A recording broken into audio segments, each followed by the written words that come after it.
If you've spent any significant amount of time on social media lately, or, if you just have that one friend who is constantly trying to level up, you have almost certainly collided with the Wizard Liz. Or just Liz, if you're part of her very devoted, very large digital congregation. Congregation actually feels like the right word, because when you see a clip of her, it's this high contrast mix. She's talking high standards, getting the bag, this fierce main character energy. Yeah, on the surface, it looks like pretty standard influencer content, Yeah. polished. But when you actually stop and listen to the full talks, it's different. It's a little strange. It is a very specific, almost disorienting cocktail. It's one part hyper-capitalist ambition. Rolex watches, the Dubai lifestyle. Right. All of that mixed with this very deep, almost ancient spirituality. She'll talk about pre-colonial shamanism in one breath, and then how to handle a toxic boss in the next. And that is exactly why we're doing this deep dive. We're not just looking at her TikToks.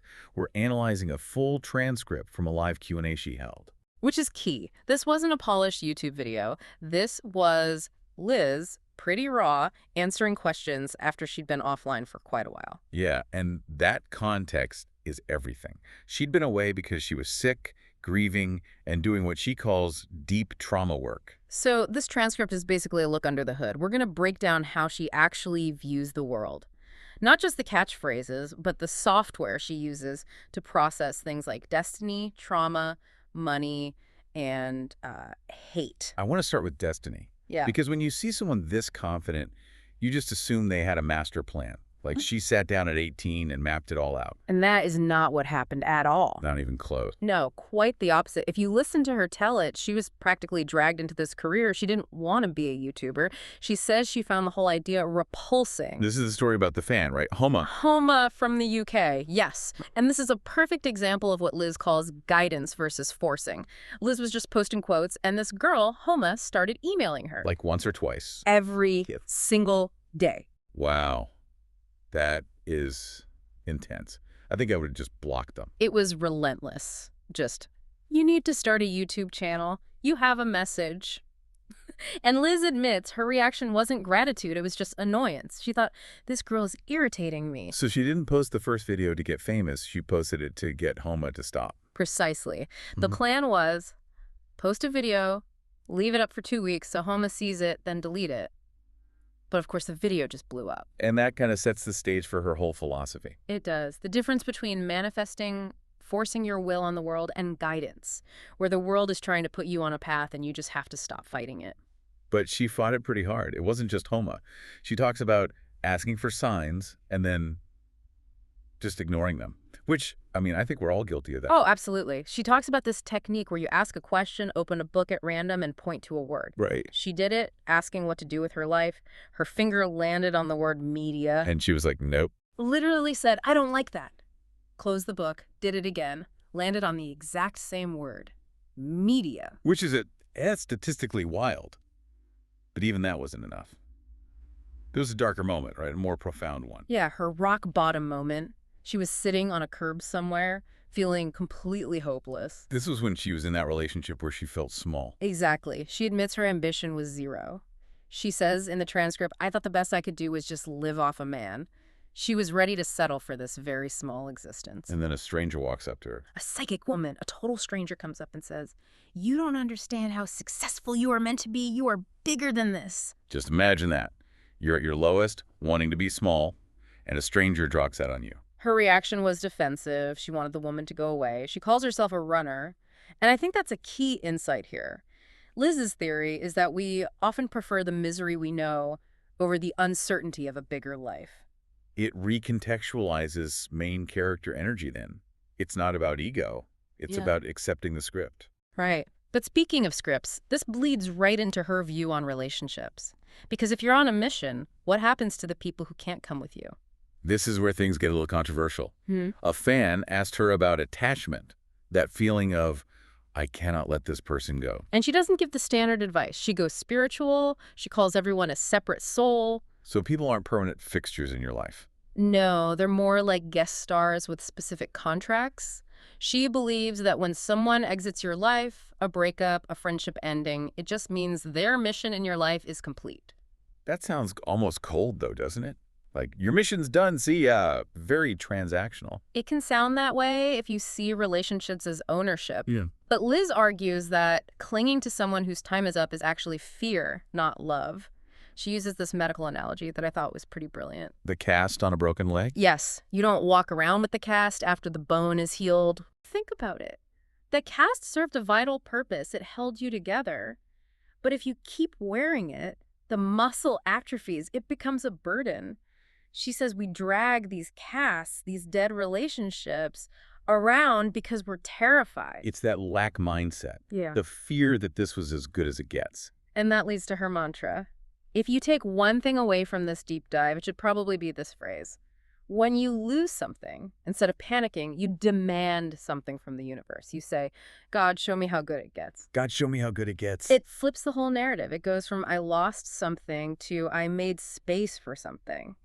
It's an aggressive kind of optimism. She believes it's impossible to lose something and not get something better unless you block it by holding on. So rejection is just redirection.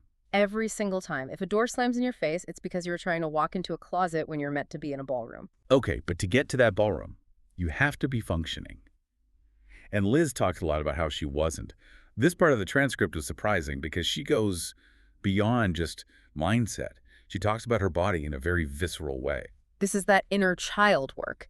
But again, it's not standard talk therapy. She sees a soul healer, a therapist who is also a psychic. And we should probably clarify, she's drawing this from her heritage, right? Yeah. She mentions this isn't some New Age thing. Right. She references pre-colonial African traditions, how historically when soldiers came back from war, shamans would perform soul healing ceremonies for months. The belief was that trauma is an illness of the soul. It fragments you. Exactly. And if you don't retrieve those pieces, you stay sick. She gets very specific about a session where the healer told her she had a father wound. And she doesn't mean it as a metaphor. Not at all. The healer pointed to a spot on her body, her left ovary, I think, and said, it's right here, physically, and then said she was going to change neurons in Liz's brain. Which to a skeptic sounds, I mean, let's be honest, it sounds impossible. It does.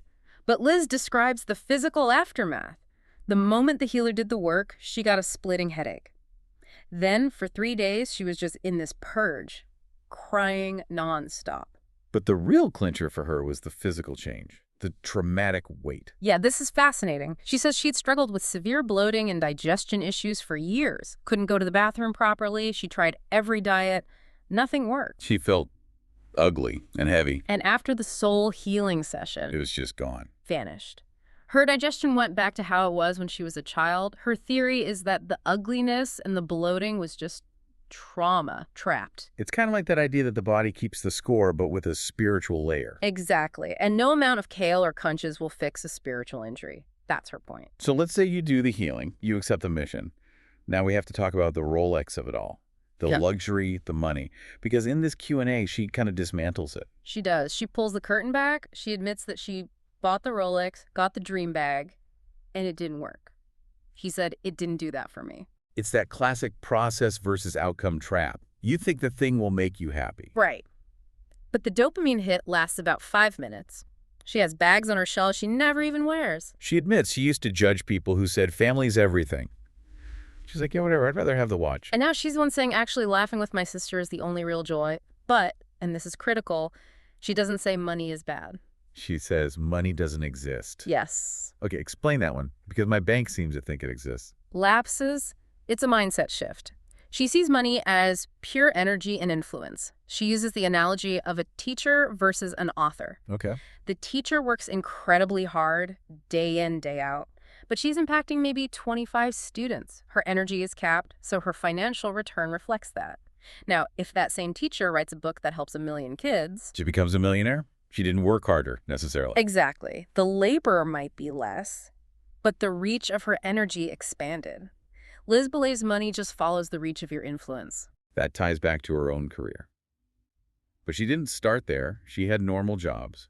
And she has some, let's say, aggressive advice for people stuck in jobs they hate. The MPC theory. Laughs. Yes.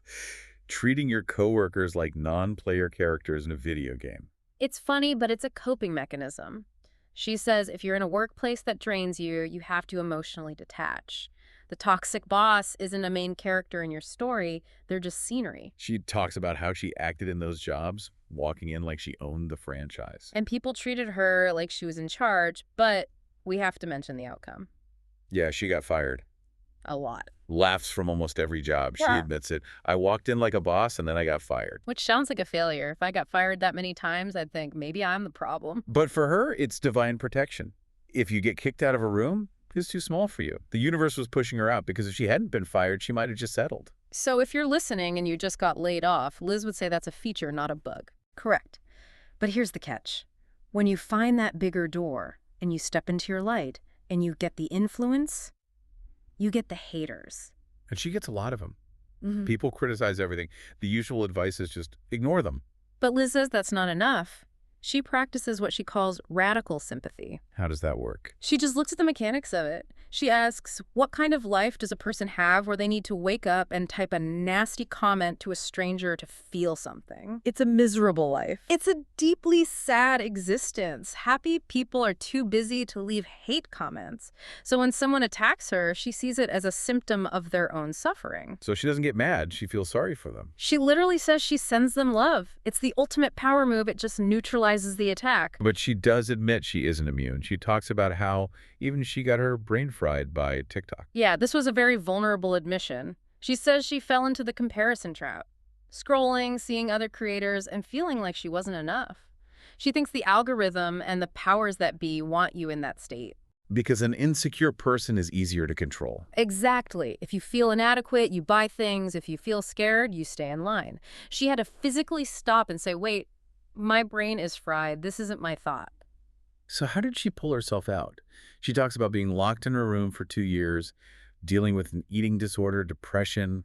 That is a deep, deep hole. It wasn't one big thing. It was a protocol of small things. First, nature. She forced herself to go outside and walk. She even mentions talking to trees. Reconnecting with something real.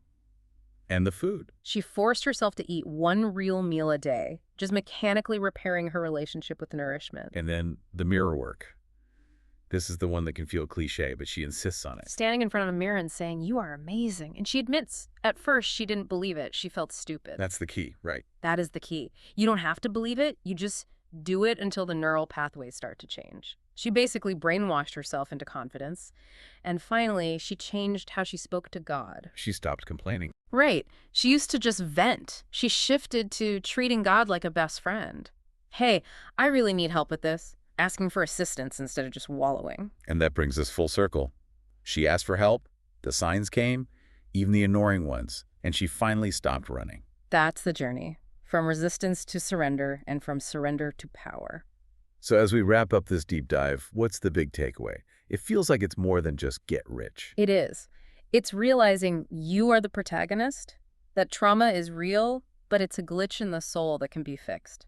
Rejection is just the universe protecting you from a boring plotline. That separate souls concept is what's going to stick with me. The idea that we don't own anyone, that letting go is actually the highest form of trust. It's liberating, if you can let it be. It removes the fear of loss. So here's our challenge to you, the listener, based on Liz's philosophy. We want you to think about the cast you might be dragging around. Who or what has already completed its mission in your life? That's the tough question. Are you holding on to a job, a relationship, a mindset, just because you're scared of that empty space? And are you brave enough to look at the universe and say, okay, that's done, now show me how good it gets? Ask the question. See what happens. Thanks for diving deep with us. We'll see you in the next one. Take care.